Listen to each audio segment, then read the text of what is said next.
À peu près tous les langages impératifs et tous les langages orientés objets contiennent, sous une forme ou une autre, la notion de fonction.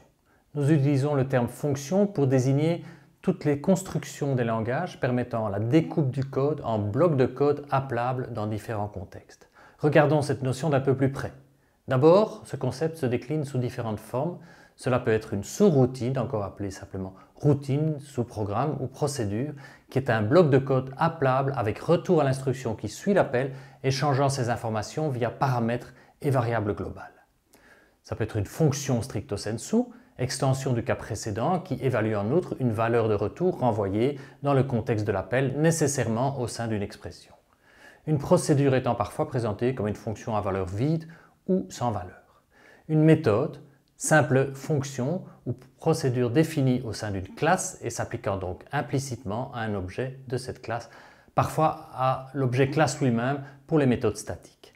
Un opérateur, cas particulier de fonction ou de méthode dont le nom n'est pas un identificateur mais un symbole, également appelé opérateur, et dont la syntaxe d'appel s'apparente à celle d'une expression algébrique.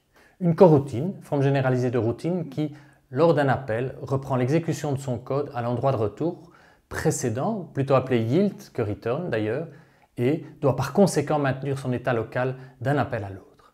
Un thread, ou fil d'exécution, routine qui s'exécute en parallèle du bloc appelant, qui, lui, poursuit donc son exécution sans attendre le retour de la routine, sauf au point explicite de synchronisation, mécanisme de rendez-vous et de sémaphore. Nous utilisons ici le terme générique de fonction pour désigner ces différents cas.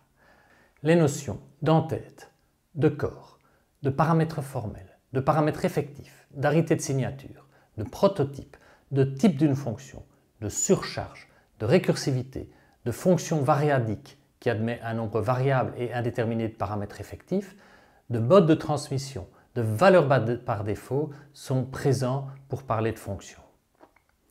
Je vous laisse le soin de regarder la richesse qu'offre Python pour définir des fonctions variadiques ainsi que des paramètres positionnels ou nommés et des valeurs par défaut. Notons les différents modes de transmission en fonction du langage utilisé.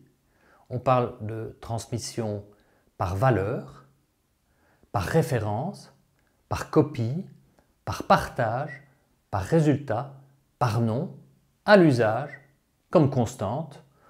Je vous invite à regarder à quel mécanisme de passage de paramètres correspond chacun de ces modes de transmission. Il existe évidemment d'autres modes exotiques encore plus rares.